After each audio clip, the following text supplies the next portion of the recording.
रवी नावाचा 8-9 वर्षांचा मुलगा विजयनगर भागात राहत होता. तो आपली सगळी कामं वेळेवर करणारा एक हुशार, मेहनती आणि शिस्तबद्ध मुलगा होता. पण त्याच्या आजूबाजूची मुलं त्याच्या साध्या स्वभावाचा गैरफायदा घेऊन स्वतःचं काम झाल्यानंतर त्याच्यातल्या उणीदुणी काढायचे आणि त्याला घालून पाडून बोलायचे. एक दिवस रवी शाळेच्या ग्राउंडवर खेळायला गेला. मला पण तुमच्या बरोबर खेळायचंय. मी काल तुमचा होमवर्क केला होता, तेव्हा तुम्ही मला सांगितलं होतं की आज मी तुमच्या टीम मध्ये खेळू शकतो. तुम्हाला आठवतंय ना हे? हो हो, मला आठवतंय. पण रवी, मला माफ कर. मी तुला माझ्या टीम मध्ये नाही घेऊ शकणार. का? तुला यायला खूप उशीर झालाय. तू येण्याआधीच माझी टीम मी बनवलीये. पण मी तर वेळेवर आलोय. वेळेवर आला तर काय झालं? जो पहिला आला त्याला आम्ही टीम मध्ये घेतलं. हे तुम्ही योग्य नाही करत. तू आलाच आहेस तर प्रेक्षक म्हणून तू आमचा खेळ बघू शकतोस. असं म्हणतच सोहम आणि त्याचे मित्र हसायला लागतात. शाळा संपल्यानंतर रवी थोडा नाराज होऊनच घरी गेला. सगळे माझ्याशी असंच वागतात. ठीक आहे, काही हरकत नाही. उद्या जेव्हा वर्गात आदर्श विद्यार्थी म्हणून घोषणा होईल तेव्हा सगळ्यांना माझी किंमत कळेल. असा विचार करत करतच तो घरी गेला. दुसऱ्या दिवशी सकाळी, मुलांनो, तुम्हाला हे ऐकून आनंद होईल की आपल्या वर्गातला सर्वात हुशार आणि अभ्यासू मुलगा आहे सोहन. तुम्हाला सगळ्यांना सोहम कडून या गोष्टी शिकायला हव्यात. चला, सगळ्यांनी सोहमला शुभेच्छा द्या. सगळी मुलं सोहमला शुभेच्छा देतात आणि आपापल्या घरी निघून जातात. रवी मात्र उदास होऊन घरी येतो. आपली स्कूल बॅग सोफ्यावर ठेवतो आणि तिथेच बसतो. तेवढ्यात त्याचे आजोबा तिथे आले आणि त्याच्या पाठीवर हात फिरवून ते म्हणाले, काय झालं बाळा? आज तू खूप नाराज दिसतोयस. काही नाही आजोबा, खास काही नाही. नाही, काहीतरी तर नक्कीच झालंय ज्यामुळे तू एवढा नाराज दिसतोयस. मला सांग, काय झालं ते? काल पण मला सोहमने त्याच्या ग्रुपमध्ये खेळायला घेतलं नाही. जेव्हा त्याच्या मनात असेल खेळायला घ्यायचं तेव्हाच तो मला खेळायला घेतो, नाहीतर घेतच नाही. पण आज तर हद्दच झाली. का? असं काय झालं? आज वर्गात मॅमने आदर्श विद्यार्थ्याची घोषणा केली. तेव्हा त्यांनी सोहमचं नाव घेतलं. मी या दिवसाची खूप आतुरतेने वाट बघत होतो. मी यासाठी खूप मेहनत केली होती. आजोबा, मी काहीच चांगलं करू शकत नाही का? मी नेहमीच अयशस्वी कसा होतो? माझी मेहनत नेमकी कुठे कमी पडते? आजोबांना कळतं की रवीची खरी समस्या काय आहे ते. त्याच्यामध्ये असलेला आत्मविश्वास कमी पडतोय. रवीमध्ये आत्मविश्वासाची कमतरता आहे. मला यासाठी काहीतरी करायला पाहिजे. कसला विचार करताय आजोबा? काही नाही बाळा, तू जा, पटकन हातपाय धु, कपडे बदल, खाऊन घे, मग मी तुला एका ठिकाणी घेऊन जातो.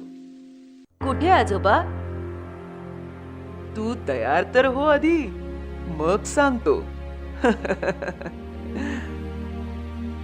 रवी फटाफट तयार होतो आणि जेवण करून आजोबांबरोबर बाहेर जातो. दोघेही तिथल्या एका बाजारात जातात. तिथे ते एका भंगाराच्या दुकानासमोर येऊन थांबतात. आजोबा, आपण इथे का आलोय? थांब, सांगतो, थांब. मग आजोबा आपल्या खिशातून जुनं घड्याळ काढून रवीला देतात. जा, या घड्याळाची किंमत काय येईल ते विचारून ये. जा, विचार त्या भंगारवाल्याला की तो याची किती किंमत देईल ते. रवी घड्याळ घेऊन त्या भंगारवाल्याकडे जातो. अरे, हे घड्याळ तर खूप छान आहे. मी याचे जास्तीत जास्त 100 रुपये देईन. भंगाराप्रमाणे विचार केला तर याचे 20 रुपये येतील. रवी घड्याळ घेऊन परत येतो आणि आपल्या आजोबांना सगळं सांगतो. ठीक आहे, आता चल. मग दोघेही तिथून निघून एका घड्याळाच्या दुकानात जातात. आता याच्याकडे जा आणि घड्याळाची किंमत विचारून ये. रवी दुकानदाराकडे जातो आणि त्यांना घड्याळ दाखवतो.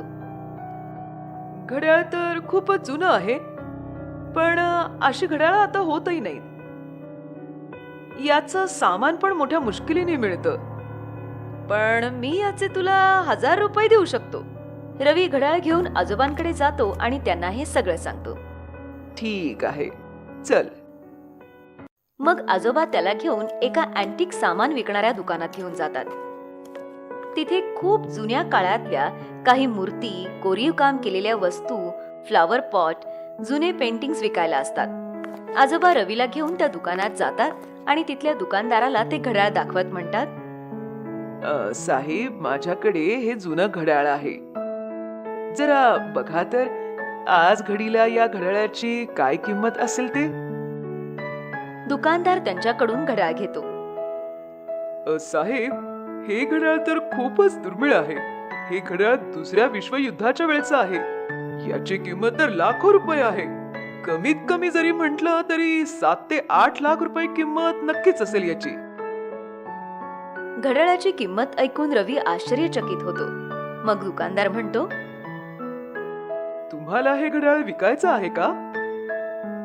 नाही, आता तरी नाही, पण याची खरी किंमत काय येईल ते जाणून घ्यायचं होतं.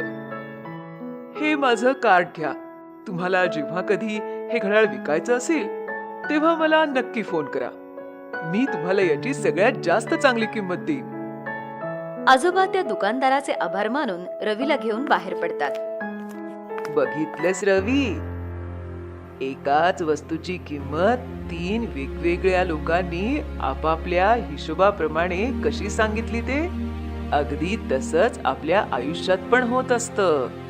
लोक पण आपली किंमत आपापल्या बुद्धीनुसारच लावतात. याचा अर्थ असा नाही की तुझ्यात काही दोष किंवा कमतरता आहे. लोकांचा आपल्याकडे बघण्याचा दृष्टिकोन बघून आपण स्वतःच हे ठरवतो की कदाचित आपल्यातच काहीतरी कमी आहे. आपण हे विसरून जातो की त्यांच्यात आणि आपल्यात काहीच फरक नाही. आपण आपल्यातल्या शक्तीलाच ओळखू शकत नाही. जसं आज तुझ्या बरोबर झालं, जेव्हा सोहमने तुला त्याच्या बरोबर खेळू दिलं नाही. जर तो तुला तुझ्या ग्रुपमध्ये घेत नाही तर काही हरकत नाही, तू आता तुझा ग्रुप बनव. पण आजोबा, वर्गात माझ्याशी कोणीच बोलत नाही आणि खेळत पण नाही. मग मी माझा ग्रुप कसा काय बनवू? का? तुझ्यात काय कमी आहे? हिऱ्याची चमक सगळ्यांना आपल्याकडे आकर्षित करून घेते. पण लोक हे विसरतात की हिरा आणि कोळसा दोन्ही एकाच खाणीतून निघतात. एका बाजूला हिऱ्याला पैलू पाडून लोकांना आपल्याकडे आकर्षित करतो, तर दुसरीकडे लोक कोळशाला हात लावायला पण नकार देतात. का? तर त्यांचे हात काळे होऊ नयेत. बाळा, तू अगदी हिऱ्यासारखा आहेस. फक्त आवश्यकता आहे ती स्वतःची किंमत जाणून घेण्याची. जेव्हा तुला स्वतःची किंमत कळेल तेव्हा बघशील लोक स्वतःच तुझ्याकडे येतील. मला तुमचं म्हणणं कळालंय आजोबा. दुसऱ्यांचं बोलणं ऐकून मी स्वतःला कमी लेखत होतो, पण आता असं नाही होणार. आता कोणी माझ्याशी खेळो अथवा ना खेळो, मला काही फरक पडणार नाही. मला माझी किंमत कळालीये. मी पण हिऱ्यासारखे मला एवढे पैलू पाडीन की लोक स्वतःच माझ्याकडे येतील माझ्याशी मैत्री करायला. शाबास माझ्या बाळा, शाबास. मग रवी जसं बोलला होता तसंच त्याने करून दाखवलं. मग तो अभ्यास असो किंवा खेळ, रवी वर्गात